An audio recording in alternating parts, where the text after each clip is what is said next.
Hello students, welcome to हमारा शिक्षा ज्ञान। आज हम आपके लिए लेकर आए हैं टारगेट सीरीज का पहला वीडियो लेक्चर।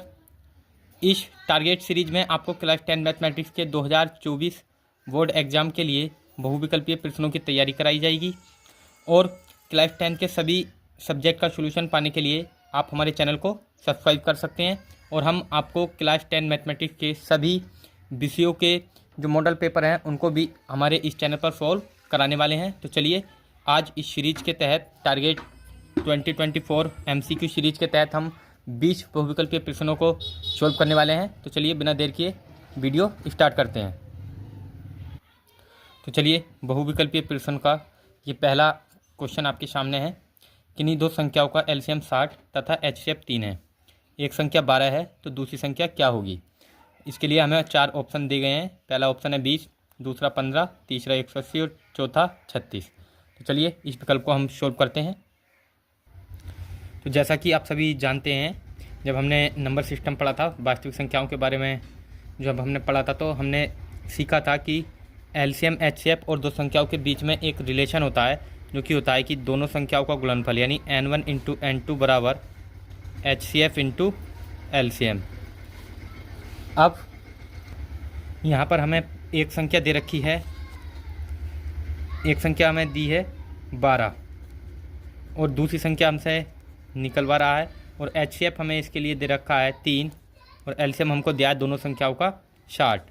तो हमें यहाँ से दूसरी संख्या निकालनी है। तो N2 ये दूसरी संख्या है और N1 पहली संख्या है। तो यहाँ से N2 का मान जब हम निकालेंगे तो ये जो 12 है ये 3 × 60 अपॉन ये जो 12 था ये कहाँ जाएगा, इन दोनों के बटे में जाएगा। और यहाँ से 12 से जब हम इस 60 को काटेंगे तो कितनी बार कैंसिल होगा, 5 बार। यहाँ से दूसरी संख्या N2 बराबर आ जाएगा हमारे पास 3 × 5। तो यहाँ से 3 पंजे 15, N2 बराबर 15। तो अतः जो हमारा विकल्प होगा, विकल्प कौन सा सही होगा? विकल्प नंबर सेकंड, यानी पहले क्वेश्चन का हमारा सेकंड ऑप्शन ठीक होगा। अब हम चलते हैं हमारे क्वेश्चन नंबर 2 की ओर। और क्वेश्चन नंबर 2 हमको दिया है, एक शून्येतर परिमेय संख्या और एक अपरिमेय संख्या का गुणनफल होता है। तो मैं आपको बताने देना चाहता हूं कि हम जब भी किसी भी परिमेय संख्या को या अपरिमेय संख्या में या ऐड करें या उसकी गुणा करें या भाग करें, हमेशा अपरिमेय संख्या ही आती है। तो ध्यान रखेंगे कि जब भी हम किसी भी परिमेय संख्या की गुणा या जोड़ या घटा किसी अपरिमेय संख्या के साथ करते हैं तो उसका जो उत्तर आता है सदैव अपरिमेय संख्या होता है। तो हमारा जो क्वेश्चन नंबर 2 है उसका पार्ट 1 यानी जो ऑप्शन नंबर 1 होगा वो हमारा सही आंसर होगा। तो दूसरे का ऑप्शन हो जाएगा पहला, सदैव अपरिमेय संख्या। अब देखते हैं विकल्प नंबर 3 को, जो कि है रेखा युग्म समीकरण x + 2y - 5 = 0 और 4x + 8y - 20 = 0 के हल होंगे। तो यहाँ पर रेखा युग्म समीकरण दे रखे हैं, ये हमको 2 समीकरण दिए हैं, इनके हमें हल बताना है कि कितने हल होंगे, यानी एक हल होगा या फिर अपरिमित रूप से अनेक हल होंगे, कोई हल नहीं होगा, या 2 हल होंगे। तो चलिए सॉल्व करते हैं। तो जैसा कि अभी दूसरा क्वेश्चन हमने देखा, तो दूसरे का आंसर हमारा हो जाएगा सदैव अपरिमेय संख्या। और जो हमारा तीसरा क्वेश्चन है उसके समीकरण हमको दिए हुए हैं, x + 2y - 5 = 0, ये पहला समीकरण है। और दूसरा समीकरण हमको दिया हुआ है 4x + 8y - 20 = 0। तो यहाँ से हम तुलना करेंगे, a1 x + b1y + c1 = 0 तथा a2x + b2y + c2 = 0 से यहाँ पर हम करेंगे तुलना। तो यहाँ से जब हम तुलना करेंगे तो a1 बराबर आएगा हमारे पास, a1 बराबर यहाँ से कितना आएगा, 1 आ जाएगा, और b1 बराबर आएगा 2, और इसी प्रकार c1 बराबर यहाँ से कितना आएगा, -5। और यहाँ से हम a2 की बात करें तो a2 कितना आएगा, a2 बराबर आएगा 4, और b2 का मान आएगा 8, और c2 बराबर आएगा -20, c2 बराबर -20। अब यहाँ से हमने a1 a2 b1 b2 c1 c2 के मान निकाल लिए हैं। अब इनके अनुपात को निकालते हैं। तो a1 अनुपात a2 यानी a1 अपॉन a2 बराबर क्या होगा, a1 का मान 1 और a2 का मान है 4। अब इसी प्रकार हम b1 अपॉन b2 निकालेंगे। तो b1 का मान हमें कितना दिया हुआ है, 2, और b2 का मान हमें दिया हुआ है 8। यहाँ से इसको कैंसिल करेंगे तो ये होगा 1/4। इसी प्रकार C1 अपॉन C2 बराबर, C1 का मान हमें दिया हुआ है -5 और C2 का मान है -20। यहाँ माइनस से माइनस कैंसिल हो जाएगा और ये हो जाएगा 1/4, यानी 5 × 5 5 × 20। तो हमने देखा कि A1 A2 B1 B2 और C1 C2 बराबर हैं। तो जब A1 A2 बराबर आता है B1 B2 के बराबर आता है C1 अपॉन C2 के, तो ऐसी कंडीशन में जो समीकरण युग्म होता है उसके अनेक हल होते हैं और रेखाएं कैसी होती हैं, रेखाएं होती हैं समपाती। तो यहाँ पर A1 A2 B1 B2 C1 C2 के मान बराबर आए, इसलिए समीकरण युग्म के क्या होंगे, अपरिमित रूप से अनेक हल। तो समीकरण युग्म के अपरिमित रूप से अनेक हल होंगे। तो इस कंडीशन में हमारा जो ऑप्शन नंबर सही होगा वो होगा तीसरे का सेकंड, क्योंकि हमने समीकरण युग्म ये है, तीसरे का हमारा ऑप्शन अपरिमित रूप से अनेक हल सेकंड हमारा आंसर हो जाएगा। चलिए अब सॉल्व करते हैं विकल्प नंबर 4 को, क्वेश्चन नंबर 4 को। वह सबसे बड़ी संख्या जिससे 70 और 125 को विभाजित करने पर क्रमशः शेषफल 5 और 8 प्राप्त होता है। तो इस क्वेश्चन को सॉल्व करने के लिए सबसे पहले हमें ये जो शेषफल दिया हुआ है, पहले हम 70 में से 5 घटाएंगे और 125 में से 8 घटा देंगे। इस शेषफल को घटा देंगे और जो संख्याएं हमारे पास आएंगी उसका HCF निकालेंगे, तो हमें जो सबसे बड़ी संख्या है वो प्राप्त हो जाएगी। तो चलिए सॉल्व करते हैं इस क्वेश्चन को भी। तो संख्याएँ क्वेश्चन नंबर 4 में हमें संख्याएँ दे रखी हैं 70, 125, और जो शेषफल बच रहा था इनमें से बड़ी से बड़ी संख्या से भाग देने पर जो शेषफल बच रहा था क्रम से, वो कितना बचना चाहिए, 5 और 8। तो अब पहले हम इन संख्याओं में से इन शेषफल को पहले से घटा देंगे। तो यहाँ से हमारे पास हो जाएगा, संख्या हो जाएगी 70 - 5 बराबर कितना आ जाएगा, 65। उसी प्रकार हम 125 में से 8 को घटाएंगे तो कितना बचेगा, 117। अब ये जो हमारे पास 65 और 117 है, इनके हम फैक्टर करेंगे क्योंकि हमें HCF निकालना है, तो इसके फैक्टर करते हैं।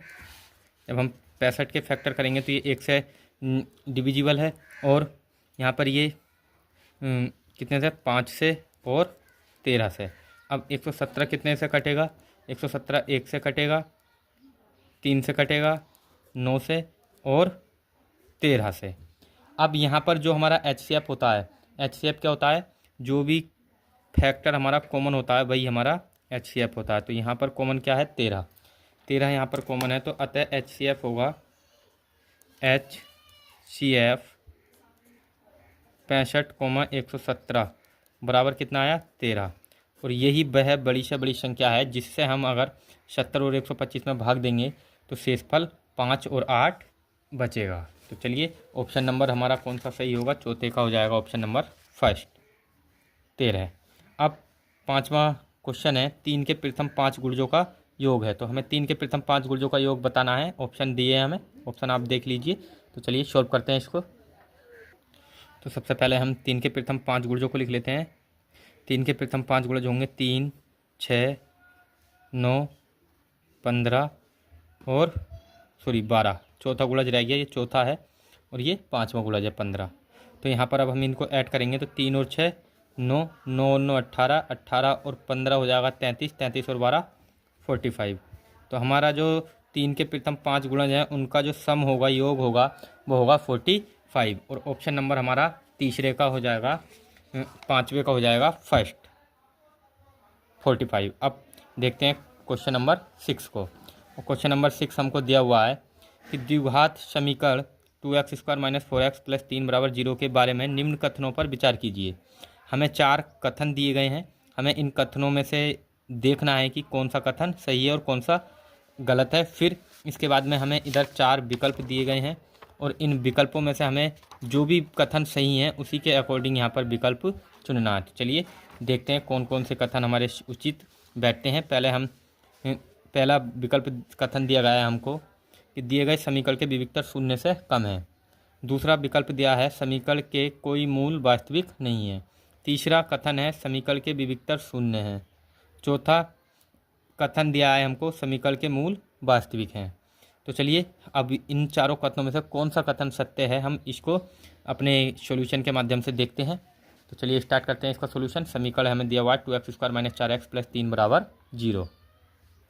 द्विघात समीकरण हमको दिया हुआ है 2x² - 4x + 3 = 0। इसके हम तुलना करेंगे ax² + bx + c = 0 से। तुलना करने पर जब हम इसकी तुलना करेंगे तो यहाँ से हमारे पास a का मान कितना प्राप्त होगा, a का मान प्राप्त होगा 2, a = 2 प्राप्त हो जाएगा यहाँ से। और b का मान हमें यहाँ से कितना प्राप्त होगा, b का मान प्राप्त होगा -4। इसी प्रकार c का मान कितना प्राप्त होगा, c का मान हो जाएगा प्राप्त 3। अब यहाँ से हम विविक्तर निकालेंगे तो विविक्तर क्या होता है, d = b² - 4ac। विविक्तर का फॉर्मूला होता है d = b² - 4ac। अब यहाँ पर हम मान रखेंगे तो d = d हमें निकालना है, विविक्तर हमें निकालना है b, क्योंकि कथनों में विविक्तर के ऊपर चर्चा चल रही है तो यहाँ पर हम इसका विविक्तर ही निकालेंगे। तो b² यानी b क्या है, b का मान कितना है -4, तो यहाँ से हो जाएगा -4 का स्क्वायर -4 × a का मान हमें दिया हुआ है 2 × c का मान हमें दिया हुआ है 3। तो यहाँ से d बराबर हमारा कितना आएगा, तो चलिए हम इसको जो है ऊपर लिख लेते हैं। d बराबर यहाँ से हो जाएगा -4 का जब हम स्क्वायर करेंगे तो कितना होगा, जब हम -4 का स्क्वायर करेंगे तो हमारे पास यहाँ से आएगा 16 प्लस के 16, क्योंकि माइनस का वर्ग करते हैं तो हो जाता है प्लस का 16, और -4 दूनी 8 और 8 या 24। आप इसको देख लीजिए। अब ये हो जाएगा -24, 16 - 24। अब यहाँ से d बराबर -24 है प्लस के 16 है, तो -24 में से जब हम 16 को घटाएंगे तो कितना बचेगा, -8। अब यहाँ से हमने क्या पाया कि जो विविक्तर है वो है -8।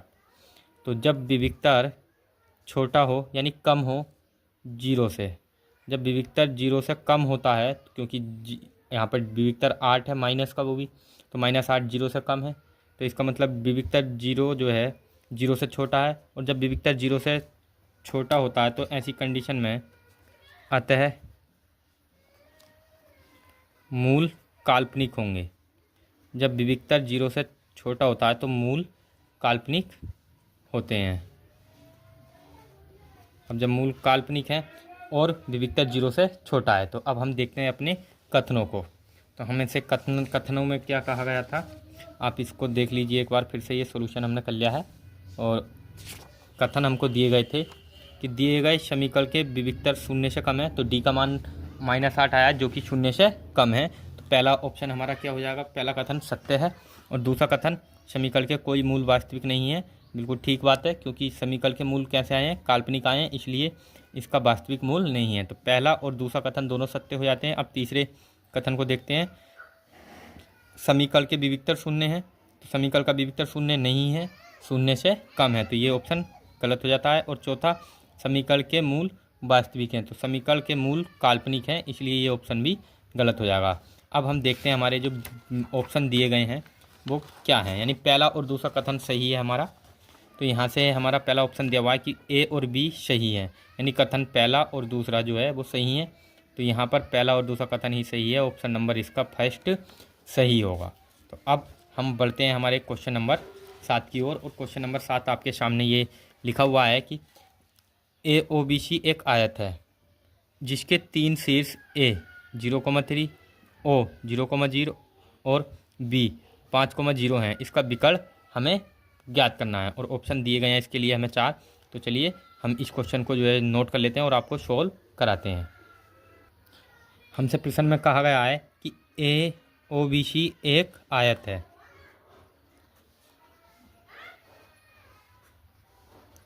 जब ये एक आयत है तो चलिए एक आयत हम बना लेते हैं। यहाँ पर ये बना लेते हैं हम एक आयत। आयत क्या होता है, जिसकी आमने सामने की भुजाएं क्या होती हैं, समान हो यानी बराबर होती हैं, वही हमारा आयत होता है। और इसमें प्रत्येक कोण जो है 90 डिग्री का होता है आयत में। तो ये हमारा A है, O है, B और C। आपको कभी भी अगर कोई भी चतुर्भुज बनाना हो तो आप एक तरफ से बिल्कुल सीरियल बाय सीरियल नाम लिखेंगे, जैसे AOBC एक तरफ से लिखेंगे और दूसरी तरफ अंत कर देंगे। आप इधर से पेन उठाकर नहीं लिखेंगे, एक तरफ से लिखते हुए आएंगे।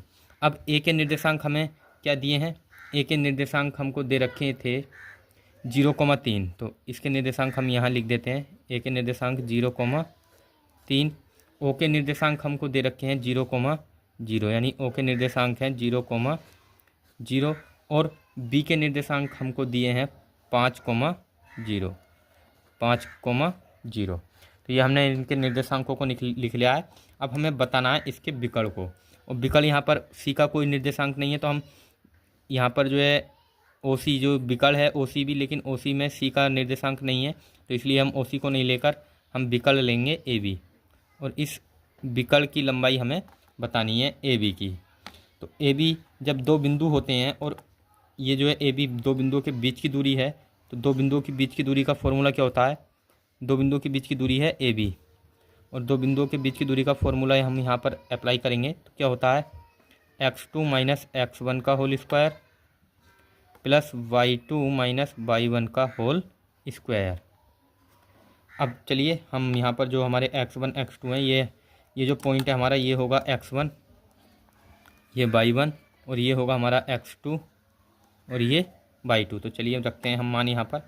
तो ए बी बराबर हमारे पास आ जाएगा अंडर रूट x2 कितना है हमारे पास 5 है, माइनस x1 कितना है, x1 है 0, तो 5 माइनस 0 प्लस y2 कितना है, y2 है 0, माइनस y1 कितना है, y1 है 3 का होल स्क्वायर। अब यहाँ से ए बी जब हम निकालेंगे तो यहाँ पर बचेगा हमारे पास अंडर रूट 5, ये स्क्वायर है 5 का स्क्वायर, क्योंकि 5 में से 0 घटाएंगे तो 5 ही बचेगा, प्लस और यहाँ पर ये बचेगा माइनस 3 का स्क्वायर। अब ए बी बराबर यहाँ से हमारे पास आ जाएगा अंडर रूट 5 का वर्ग कितना होगा, 5 का वर्ग होगा 25, प्लस माइनस 3 का जब हम वर्ग करेंगे तो माइनस माइनस हो जाएगा प्लस, और 3 का वर्ग हो जाएगा 9, और यहाँ से जो हमारा ए बी का मान है, ए बी के बीच की दूरी है वो आएगी 25 और 9 अंडर रूट 34। तो यहाँ से हमारा जो ए बी के बीच की दूरी है वो कितनी आई, अंडर रूट 34, और इसके लिए जो हमारा ऑप्शन नंबर होगा, ऑप्शन 7 में का जो ऑप्शन है हमारा वो सही हो जाएगा, थर्ड ऑप्शन। अब हम देखते हैं क्वेश्चन नंबर 8 को, और क्वेश्चन नंबर 8 हमको दिया है यदि समीकरण x² प्लस के एक्स माइनस 5/4 बराबर 0 का एक मूल 1/2 है तो k का मान है, हमें k का मान बताना है, और इसके लिए हमें द्विघात समीकरण दिया हुआ है और उसका एक मूल दिया है 1/2। तो चलिए इसको भी सोल्व करते हैं। तो क्वेश्चन नंबर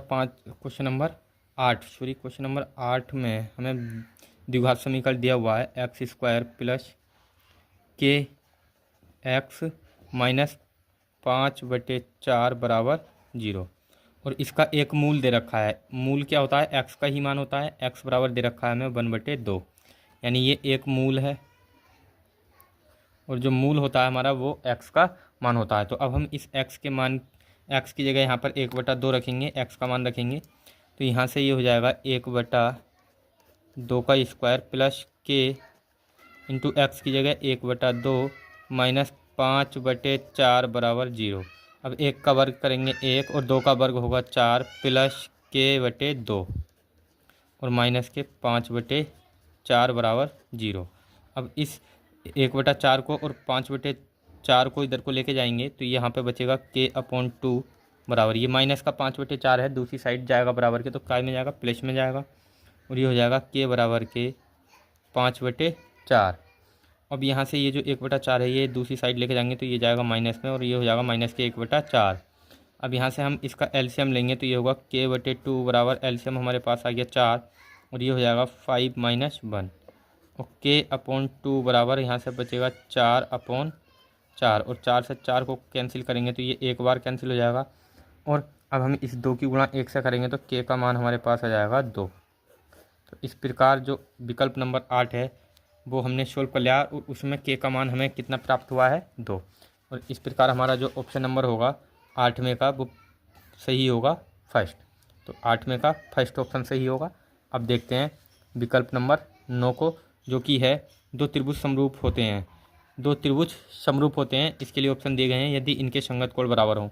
तो जब किसी भी त्रिभुज के दो संगत कोण अगर समान होते हैं या बराबर होते हैं तो त्रिभुज क्या होते हैं, समरूप होते हैं। ये हम जब त्रिभुज चैप्टर किया था हमने, तो हमने इस बात को अच्छी तरह आपको बताया था। और या फिर हम दूसरी कंडीशन में कह सकते हैं कि जब किसी भी त्रिभुजों की जो संगत भुजाएं होती हैं, संगत भुजाएं अगर समानुपाती होती हैं तो भी त्रिभुज समरूप होते हैं। तो पहला कथन और दूसरा ऑप्शन, यानी पहला और दूसरा ऑप्शन दोनों ही इसमें सही हैं। तो इसके लिए ऑप्शन नंबर हमारा थर्ड सही हो जाएगा, यानी उपर्युक्त दोनों।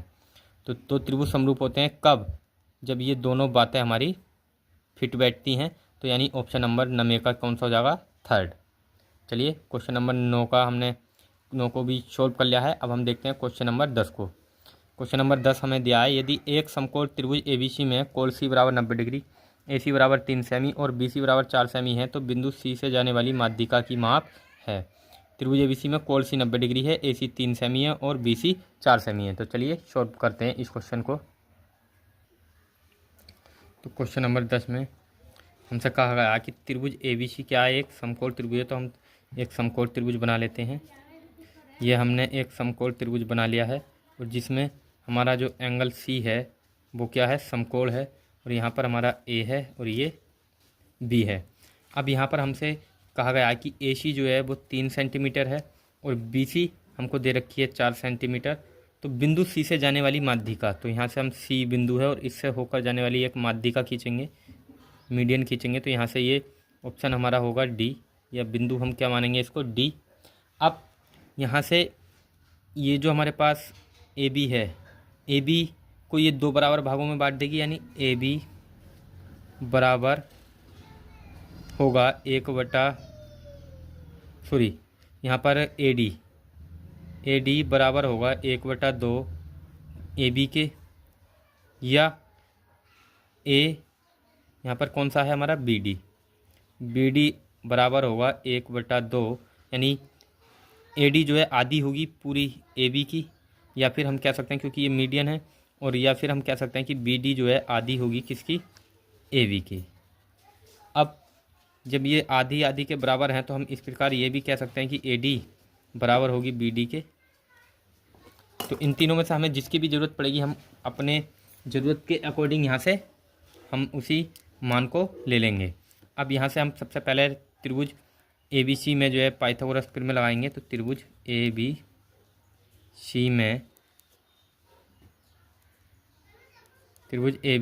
में पाइथागोरस प्रमेय लगाएंगे। तो यहाँ से हो जाएगा AB का स्क्वायर, क्योंकि ये 90 डिग्री कोण है एंगल C और 90 डिग्री के सामने हमारा होता है कर्ण। तो कर्ण का स्क्वायर AB का स्क्वायर बराबर BC का स्क्वायर प्लस AC का स्क्वायर। अब यहाँ से AB हमें निकालनी है क्योंकि AB हमें नहीं दी हुई है चित्र में, और BC हमें दे रखी है 4 का स्क्वायर हो जाएगा, प्लस AC हमें दे रखी है 3, तो 3 का स्क्वायर। और यहाँ से AB स्क्वायर बराबर होगा 4 का वर्ग कितना होगा, 16। यहाँ से 4 का वर्ग हो जाएगा 16 और प्लस 3 का वर्ग होगा 9, और AB स्क्वायर बराबर हो जाएगा यहाँ से 16 और 9 25, और AB बराबर हो जाएगा √25। AB बराबर √25 है। तो यहाँ से हमारे पास AB बराबर आ जाएगा, जब रूट में से हम 25 को बाहर निकालेंगे तो यानी 25 का जो वर्गमूल होता है वो होता है 5। तो यहाँ से हमारे पास AB का मान कितना आ गया, 5। तो ये पूरा AB जो है 5 है, और AB जब 5 है तो AD और BD कितना हो जाएगा, ये हो जाएगा हमारा 5/2, यानी आधी होगी।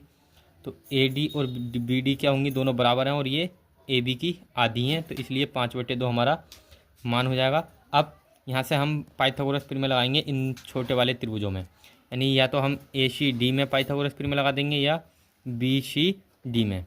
तो हम लगाते हैं, चलिए त्रिभुज BCD में पाइथागोरस प्रमेय से। तो त्रिभुज BCD में क्या होगा, यहाँ से ये 90 डिग्री होगा एंगल, क्योंकि ये मीडियन है, तो यहाँ पर ये 90 डिग्री एंगल है और ये हो जाएगा कर्ण। तो BC का स्क्वायर बराबर BD का स्क्वायर प्लस CD का स्क्वायर।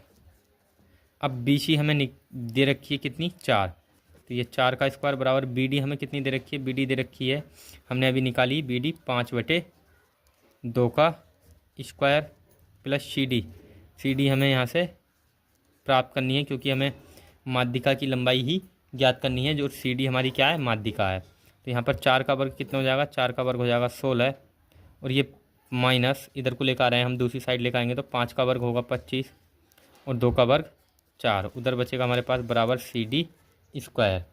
अब इसके बटे में हम 1 मानेंगे, और इसका एलसीएम कितना आएगा यहाँ से 4, और ये हो जाएगा 16 चौका 64 माइनस 25 ही कम 25 बराबर सी डी स्क्वायर। और 64 में से जब हम 25 को घटाएंगे तो कितना बचेगा, 14, 14 में से 5 गया 9, और यहाँ बचा 5, 5 में से 2 घटाएंगे तो 3, यानी 39/4, और बराबर सी डी स्क्वायर। और ये जो स्क्वायर है इस पर चढ़ाएंगे हम तो अंडर रूट 39/4 बराबर हमारे आ जाएगा सी डी।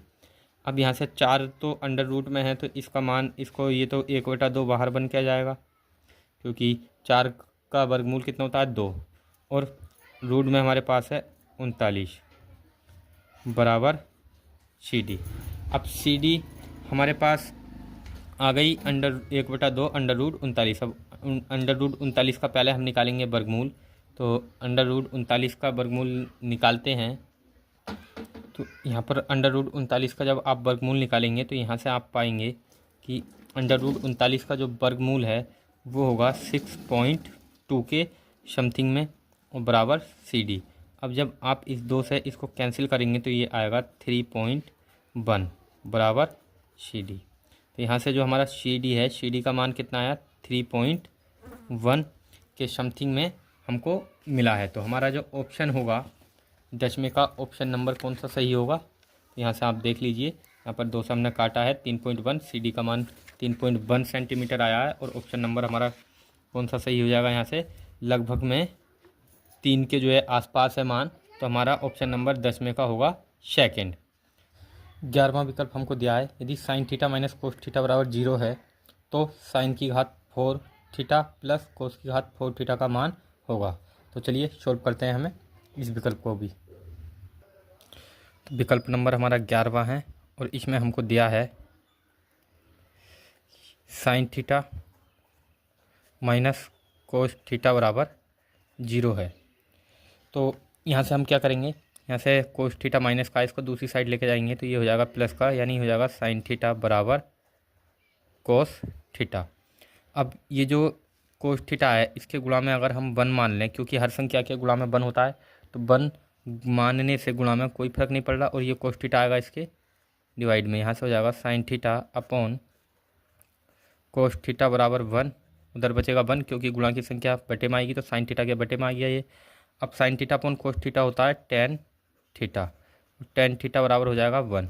अब टेन में जो हमारे टेन के अनुपात होते हैं उनमें थीटा कब एक होता है, यानी या फिर बोल सकते हैं कि कितने डिग्री पर टेन का मान 1 होता है, तो ये होता है 45 डिग्री पर। तो यहाँ पे लिखेंगे टेन थीटा बराबर ये होगा 1, किसका मान होता है टेन 45 का।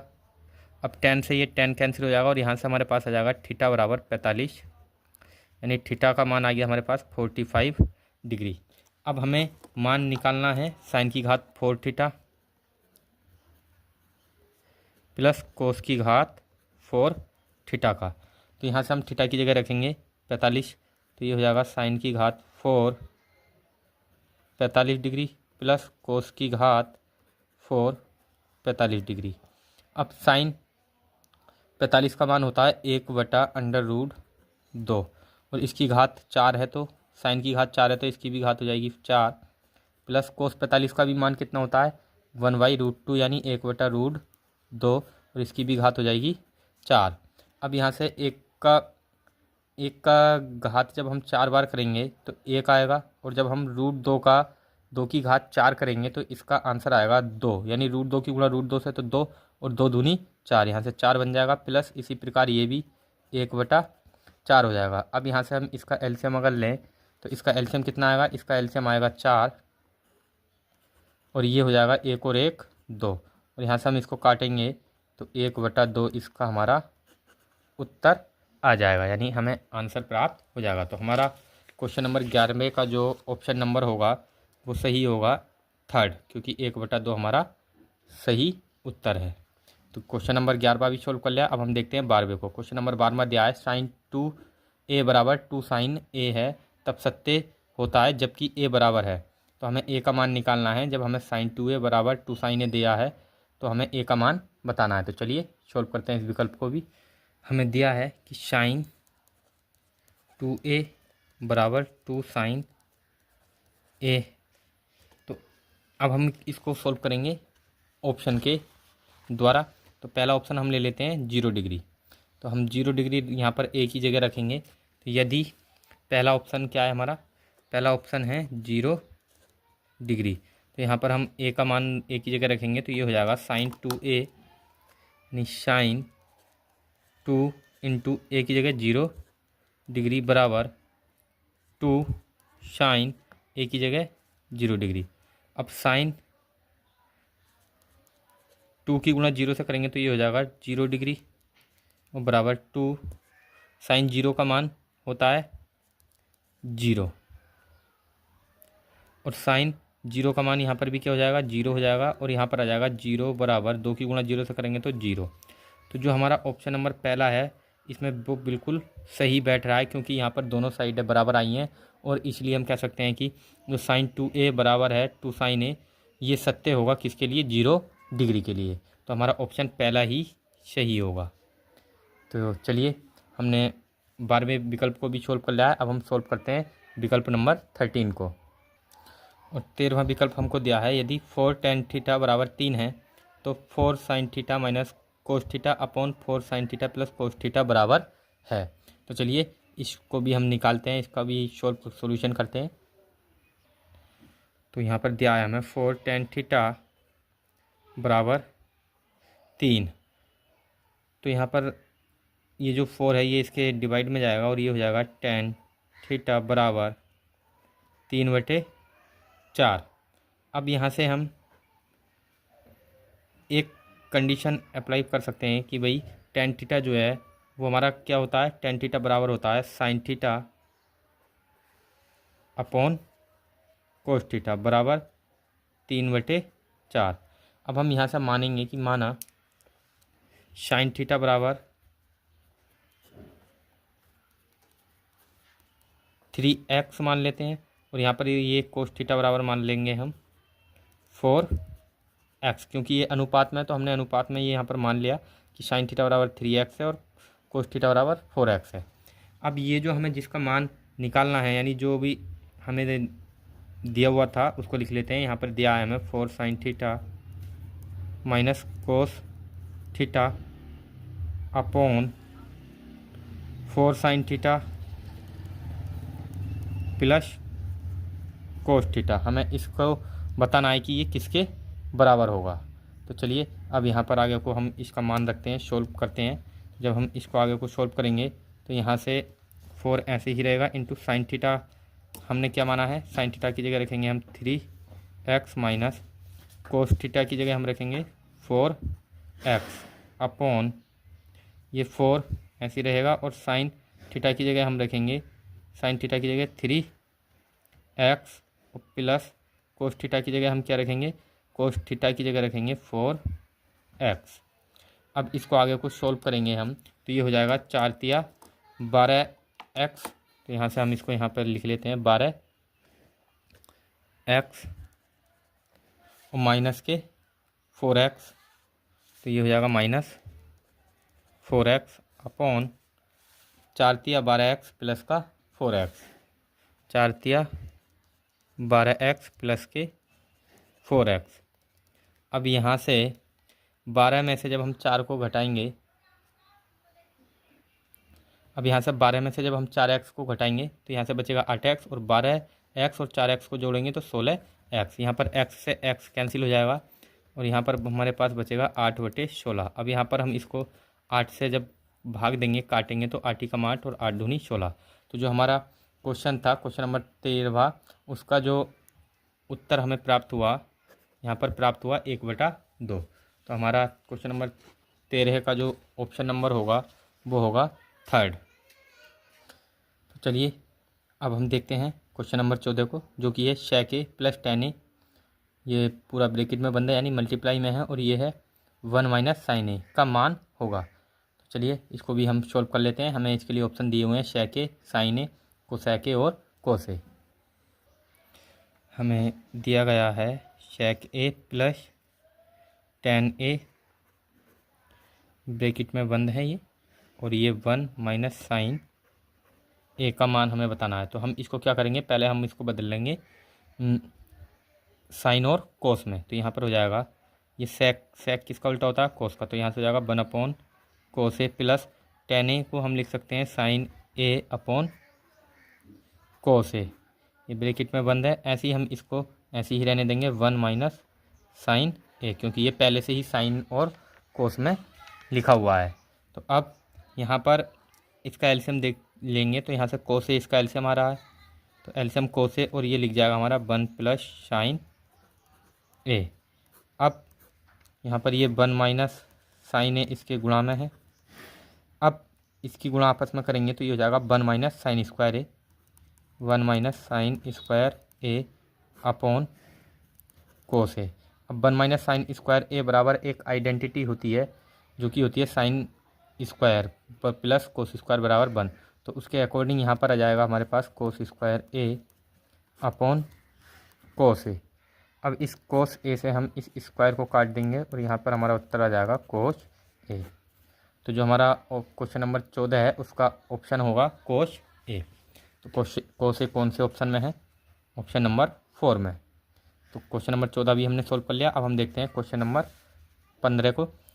15वां हमें क्वेश्चन दिया गया है कि यदि त्रिज्या आर सेमी वाले एक वृत्त के एक त्रिज्याखंड का कोण थीटा है तो त्रिज्याखंड का क्षेत्रफल होगा। तो त्रिज्याखंड के क्षेत्रफल का सूत्र क्या होता है, ये होता है थीटा अपॉन 360 और गुणा पाई आर स्क्वायर। तो यानी थीटा अपॉन 360 और पाई आर स्क्वायर, यानी हमारा ऑप्शन नंबर पहला ही सही हो जाएगा 15वें का। अब क्वेश्चन नंबर 16 है, एक सुराही निम्नलिखित का संयोजन है। तो एक सुराही कैसी होती है, नीचे लगा होता है एक गोला और एक बेलन। तो यहाँ पर इसका भी 16वें का भी ऑप्शन हो जाएगा पहला। सुराही कैसी आकार, सुराही का आकार कैसा होता है, सुराही का आकार मैं आपको बनाकर दिखा देता हूँ। सुराही का आकार कुछ इस प्रकार का होता है, यानी ऐसा जो है सुराही का आकार होता है लगभग समथिंग में। तो यहाँ पर एक तो होता है बेलन और एक होता है गोला। तो सुराही का जो संयोजन होगा वो एक गोले और एक बेलन के आकार का होगा। तो क्वेश्चन नंबर 16 भी हमने सोल्व कर लिया है। अब हम देखते हैं क्वेश्चन नंबर 17 को। अब क्वेश्चन नंबर 17 में हमसे कहा गया है कि 1 से 10 तक की धनात्मक विषम संख्याओं का माध्य होगा। तो 1 से लेकर 10 तक की विषम संख्याओं का हमें समांतर माध्य ज्ञात करना है। तो चलिए सोल्व करते हैं इस क्वेश्चन को। तो सबसे पहले 1 से लेकर 10 तक की हम विषम संख्या लिखेंगे। तो 1, दूसरी विषम संख्या 3, फिर होगा 5, फिर होगा 7, फिर 9। ये हमारी 1 से लेकर 10 तक की विषम संख्याएँ। और ये कितने पद हैं, 1, 2, 3, 4 पद। तो यहाँ पर पदों की संख्या हो जाएगी, पदों की संख्या कितनी है, 5, और पदों का योग करेंगे हम। तो हमारे पास जो समांतर माध्य का सूत्र होता है, समांतर माध्य बराबर होता है पदों का योग बटे कुल पद। तो यहाँ पर पदों का योग कर लेंगे। पद है हमारे पास 1 + 3 + 5 + 7 + 9, और बटे में आ जाएगा पदों की संख्या, यानी कुल पद कितने, 5। अब यहाँ से हम इसको ऐड करेंगे तो 1 और 3 4, 4 और 5 9, 9 और 7 16, 16 और 9 25, यानी 25/5। अब इस 5 से हम 25 को काटेंगे तो कितना आएगा, 5। तो हमारे जो 1 से लेकर 10 तक की विषम संख्याएं हैं उनका समांतर माध्य हमें कितना प्राप्त हुआ, वो हुआ 5। और इसके लिए ऑप्शन हमारा कौन सा सही होगा, ऑप्शन नंबर 4। तो 17वें का ऑप्शन नंबर 4 सही है। अब हमारा 18वां क्वेश्चन है, आंकड़ों 13, 15, 16, 17, 19 और 20 की माध्यिका होगी। तो चलिए इस क्वेश्चन को हम सॉल्व करते हैं। तो हमें आंकड़े दिए हुए हैं 13, 15, 16, 17, 19, 20। अब हमें इसकी माध्यिका निकालनी है। तो अब हम पहले देख लेते हैं ये कितने पद हैं, 1 2 3 4 5 6। तो पद हैं, पद यानी n कितने हैं, 6, और 6 क्या है, सम है। अब जब सम होता है तो माध्यिका के लिए सूत्र होता है माध्यिका बराबर n/2 प्लस n/2 प्लस 1वां पद और अपॉन में 2। यहाँ पर भी वां पद और यहाँ पर भी n/2वां पद होता है। तो चलिए अब हम यहाँ पर n का मान रखेंगे। n का मान है 6/2 प्लस यहाँ पर हो जाएगा 6/2 प्लस 1 वां पद अपॉन में 2। अब यहाँ से हो जाएगा 2 तिया 6 यानी 3 प्लस और यहाँ से भी काटेंगे तो 3 और 1 4 यानी वां पद और बटे में 2। तो यानी 3 और 4 हो जाएगा 7/2 वां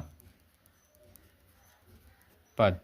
तो यहाँ पर 7वां पद क्या है हमारे पास, तो 1 2 3 4 5 6 हमारे पास 7वां पद है 7/2वां पद। इसका मतलब 3.5वां पद। अब हमारा ये जो 3.5वां पद है ये हमारा ये होगा 16 और 17 के बीच में। तो यहाँ पर हमारा जो माध्यिका आ जाएगी, माध्यिका होगी वो होगी 16 प्लस 17 का औसत।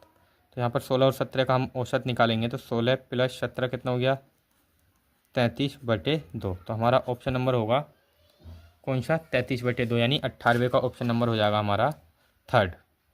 अब हम सोल्व करने वाले हैं क्वेश्चन नंबर 19 को। और 19 में हमें दिया गया है यदि कुछ प्रेक्षणों का माध्य 27 तथा बहुलक 45 है तब माध्यिका होगी। हमें कुछ प्रेक्षण हैं और उनका माध्य 27 है और बहुलक 45 है, तो हमें माध्यिका ज्ञात करनी है। तो चलिए सोल्व करते हैं इस क्वेश्चन को। तो हमें प्रेक्षणों का माध्य दे रखा है 27 और बहुलक दे रखा है हमें 45। अब माध्य और बहुलक में एक संबंध होता है जो कि होता है माध्य माइनस बहुलक बराबर होता है 3 गुणा माध्य माइनस माध्यिका।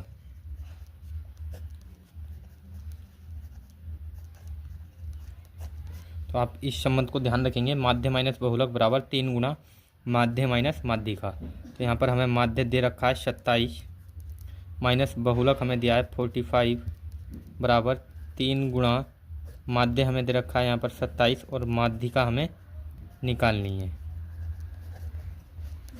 अब यहाँ पर माइनस के 45 में से 27 को हम जब घटाएंगे तो कितना बचेगा माइनस के 18 बराबर 3 गुणा 27 माइनस माध्यिका। अब यहाँ पर इस 3 से हम 18 को काटेंगे तो ये जाएगा माइनस का 6 बार और ये हो जाएगा 27 माइनस माध्यिका। अब यहाँ से ये जो 27 है ये इधर आएगा माइनस में आएगा तो ये हो जाएगा माइनस के माध्यिका बराबर माइनस के 6 और माइनस 27। तो माइनस माध्यिका बराबर 6 और 27 कितना हो जाएगा माइनस के 33, माइनस से माइनस कैंसिल हो जाएगा। तो यहाँ से हमारा जो माध्यिका है वो हमें प्राप्त होगी 33। तो यानी हमारा जो ऑप्शन नंबर होगा वो सही होगा सेकंड। तो 19वें क्वेश्चन का हमारा ऑप्शन कौन सा सही होगा सेकंड।